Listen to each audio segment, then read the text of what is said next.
Say, kids, what time is it? It's kind of like watching TV, but, in your car. Mike, the intern, Jay Stevens, in the studio. I hit record this time, and it is time to discuss. We're back, baby. We'll do it live. Episode 181, one of the longest recording days I think we've ever had in the history of this. But anyway, today's pick was the Antisocial Network, from memes to mayhem. Yeah, very good. I'm super impressed with this documentary. I knew nothing about it, and it was actually unfolded some really good information. One of the things that I was very intrigued by was the access that they got to some of these people that helped start some of these movies, who were just kids when they started this stuff. Kids at the time. Amazing. But like, you would think that all these years later, I mean, it got us 20 years beyond that almost, that this thing has been going on, that now they're my age, they're in their 40s, and they're like, and it started as these little things, and it ended up with QAnon and this whole thing that was happening the past few years. Amazing. We'll go down this road because it's crazy. But to start off with,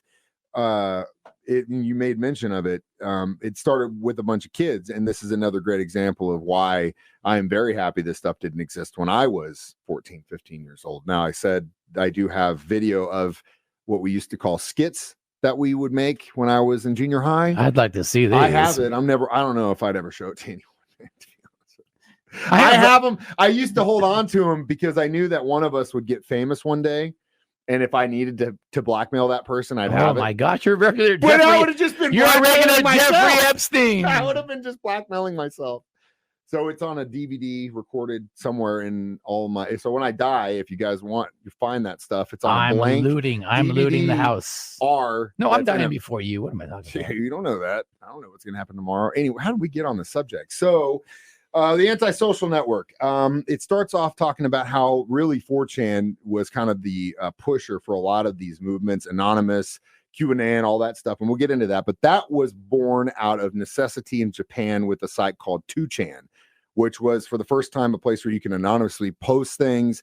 The reason they used this board was because your cell phone could actually go to it. And in the early days, your cell phone, you could only go to like certain websites. It would only work certain ways. But this allowed, since the Japanese were literally the only ones like using their cell phones for internet at the time, that was built out of necessity. Some kid in the United States who, when they first showed him, I was like, this is the kid who started little 4chan? nerdy kids, dude, with a polo shirt, and Anonymous and QAnon and all this stuff. Don't screw with people, because you never know. If he might look like a nerdy kid, but he probably could take you down financially if you wanted to. So be nice. But anyway, it started off, pretty harmless. They, the whole pool thing that they did was kind of tongue-in-cheek. They would make memes and talk about anime and nerd conventions. After what they saw with the kind of pool protests and that they could actually organize, they decided to create a group called Anonymous and take down a very big organization. And we'll talk about that next Dark Side of the Stream on 104.7 The Cave. Mike, the intern, Jay Stevens in the studio. It is Dark Side of the Stream, episode 181, the Antisocial Network, from memes to mayhem. So as we talked about in the last break, it was really interesting because you had this group of people that didn't know each other, the kind of social outcasts that had met in this place called 4chan. They first started doing for the lulz, the pool deal, but then that would grow into the Anonymous. I still remember seeing that video that day, expect us, we are legion. The mask, kind of thing, the mask, right? There were protests in St. Louis. I was actually in St. Louis when that happened, and I went down to the Loop to see if they actually showed up, and there were a ton of people that day. Yeah, outside they of the started learning they could do that they could organize and meet up. They thought a couple hundred people, but they were like, by the end of the day, it was over 10,000. Thousands of people show up. So then they start to see that, well, maybe we can actually do something. So make some changes. They join the group Occupy Wall Street, who were at the time embattled in a battle with Wall Street. The fact that all these banks got bailed out after causing the housing crisis, the bubble to pop in the 06, 08 era. And they then, because of that, were unhappy because the New York police came in and started shooting them down with tear gas and being brutal as what they were claiming. So they started hacking. A bunch of police department websites. Good for these CIA. Guys. I mean, they went hard. Really, really hey, fight hard. The power. But these kids aren't stupid. There was one guy that they talked to.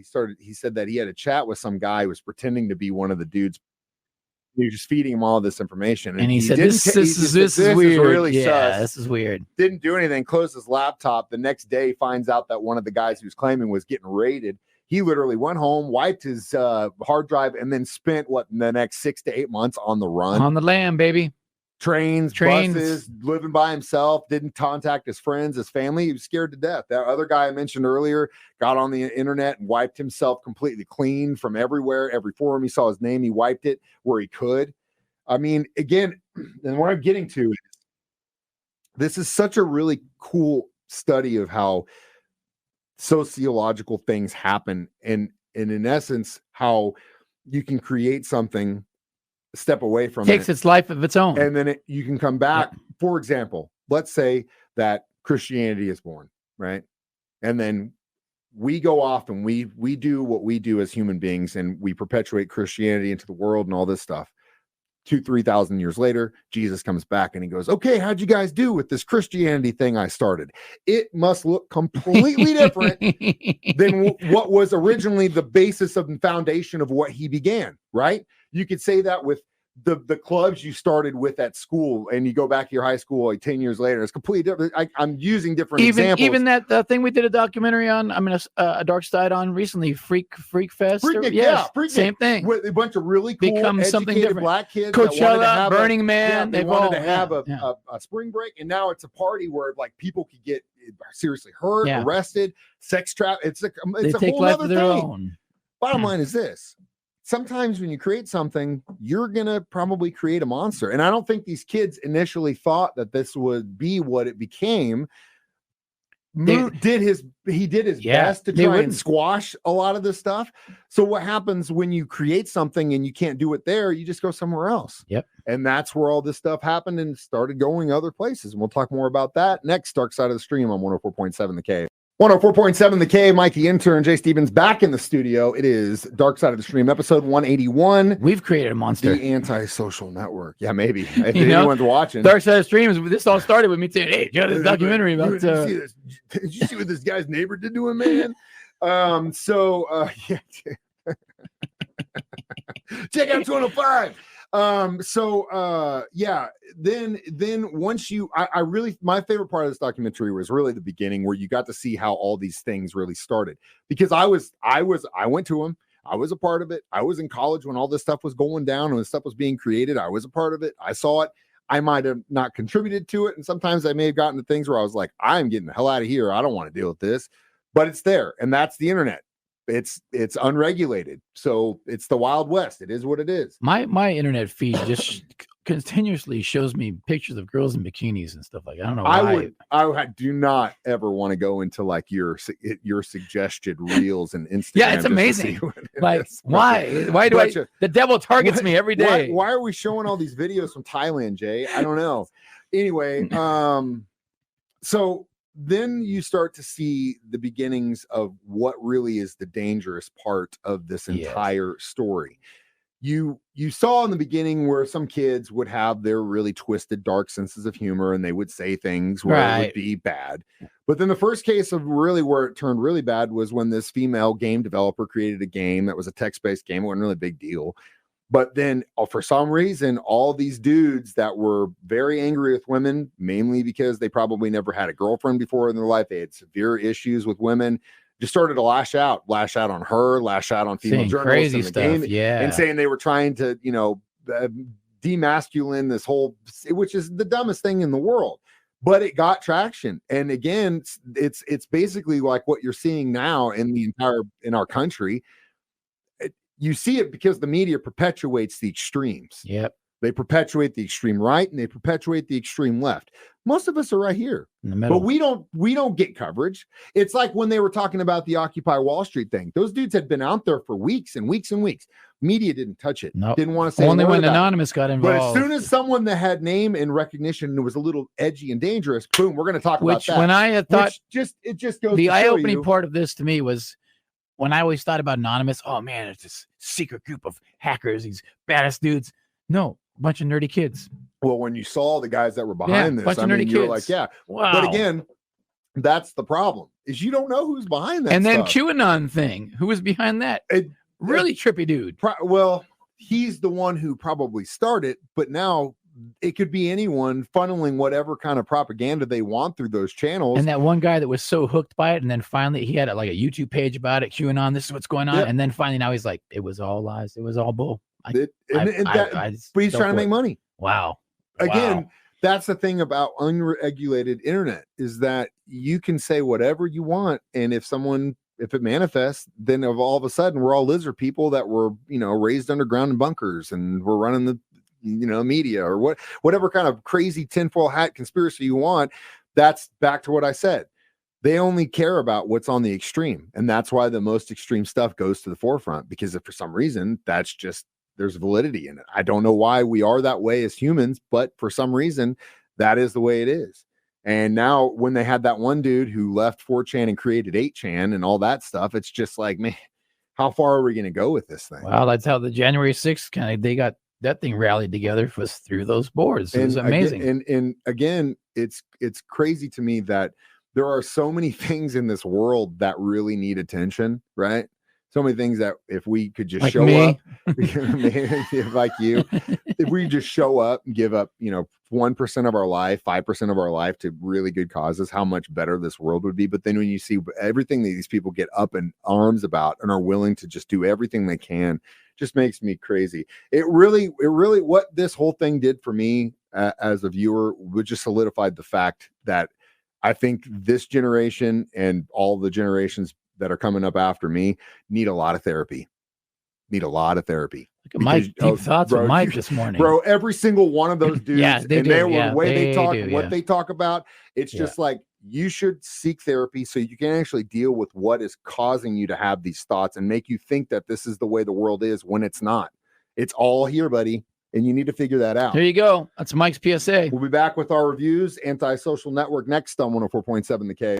Mike the Intern, Jay Stevens in the studio one more time, going through his random DMs on his social media page. It's the Antisocial Network. My girlfriend might be listening to this. Dark Side of the Stream. Oh, yeah, she is one of our only watchers. Sorry, Jordan. Anyway, all said and done, I would give this documentary a solid 4 memes. Yes, me too. Solid 4 memes. Solid 4. It was eye-opening for me. It was cool to see that whoever did their diligence as far as like investigating. Yeah, and getting these people to talk to him. That was huge. And they didn't use avatars or squiggly lines. It was them. It was cool. Anonymous is not a group with it's one person. Anyone can be anonymous. I thought it was this elite group of hackers. No, it's just a bunch of nerdy kids. They just tied themselves to what what a good job they did, man. It was great. Again, and it was an easy watch. It was short. I was hungover and I was watching it in the morning before everybody else woke up, and on Saturday it was beautiful. It's an eye-opening, and hopefully if you do watch it, it'll give you a little bit more perspective of where you find your information and what it is now, because something they didn't really cover in this one, because we're still like really in the beginning of it, is AI. Right? Yes. And how literally probably over 50% of anything that's online now is artificially intelligence created. Yeah. Like something like 19 of the 20 Christian sites were Russian bot farms on Facebook. Isn't that crazy? Yeah. AI. Yeah. And I can't wait to the Antisocial Network 2. What the hell are we doing now with AI? Maybe it's our turn to make 16chan. They keep doubling. We'll make it 16chan. I don't want my name on that. I don't have time to wipe myself off the internet. Like I said, that DVD is buried. It'll never see the light of day. So what are we watching next? We are watching Quiet on the Set, the Nickelodeon documentary. Oh, God. Yeah, baby. That one. Yeah, dude. baby. Right. Okay. Yeah, we're gonna find out what happens. Great! I can't wait to watch. You were a child of the '90s, right? Didn't you watch all those shows? Good job, iCarly and all those shows and Slime. Didn't you watch all those, Mike? This is your era. Way past. How old do you think I am? I don't know how old you are. I know he doesn't. He really doesn't. Once you get to a certain age, everyone's just a kid. I'm just a kid, and I'm the old man. I appreciate it. All right. I can't wait to not really watch this documentary. Watch us do this live on Facebook every Thursday at 9 or on YouTube. You can download it for free as a podcast on our 104.7 The Cave app, or of course listen to it during my show on the air at 9 or Jay's at 6 p.m. Again, I am Mike the Intern. I am Jay Stevens. Jay Stevens reminding you we watch documentaries so you don't have to. Dark Side of the Stream on 104.7 The Cave.